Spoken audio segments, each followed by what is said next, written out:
10 for the shores of Maplewood within the Gladstone redevelopment area, which is City Project 04-21. Mr. All. Thank you, Mayor and Council. As mentioned in the agenda topic, this is an item where you are calling a public hearing for consideration. Again, the key word there is calling for consideration. And tonight you cannot approve TIF for this project. All you can do is say that you are putting a proposal together to consider that project.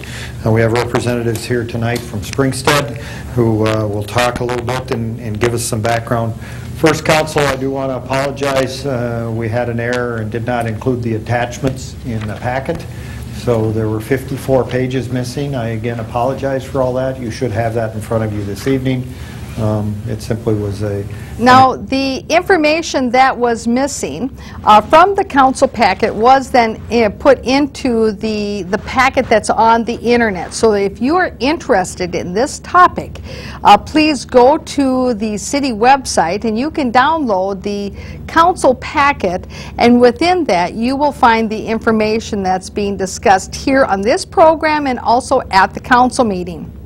The two items that were originally missing from the council packet was, one, a description and an informational piece provided to the council to tell them exactly how tax increment financing works and exactly the different parameters that you must meet, the different kinds of scenarios in which tax increment financing can be used.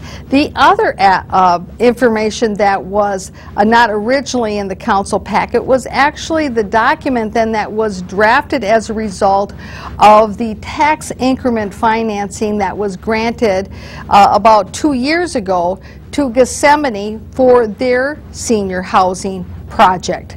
Now, of course, one thing I want to stress is that by looking at the tax increment financing document that was put together for the Gethsemane, keep in mind, while it gives you an outline and a model as to how it appeared for one project, that doesn't mean that that's exactly the way that it would turn out for this particular project, because every project is different, and the analysis that you must do under a tax increment financing application is also very dependent upon the pro forma numbers and the analysis of the numbers that the developer gives to the Springstead, who is the organization that the city hires to do the analysis.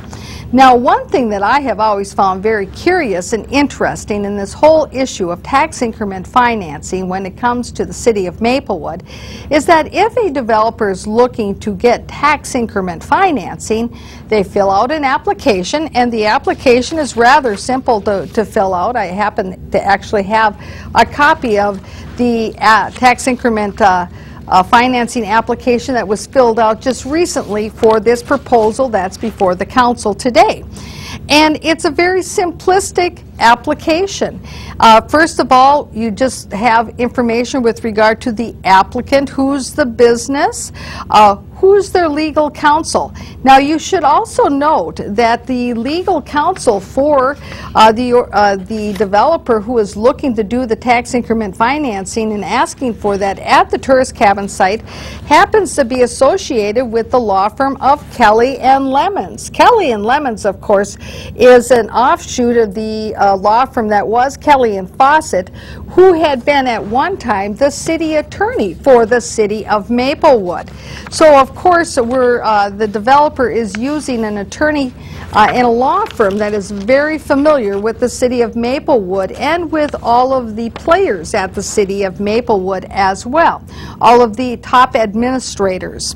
Now, of course, it also says who is the applicant's architect, and of course it lists the applicant's architect as Cos Wilson, which later on in either this episode or another episode you will find that is the architect that originally did the original plans for Bart Martineri for this project in 2006 and 7. So the plans have already been done in full scale, and that really to make a smaller plan, which is the proposal today, would not take too much in the way of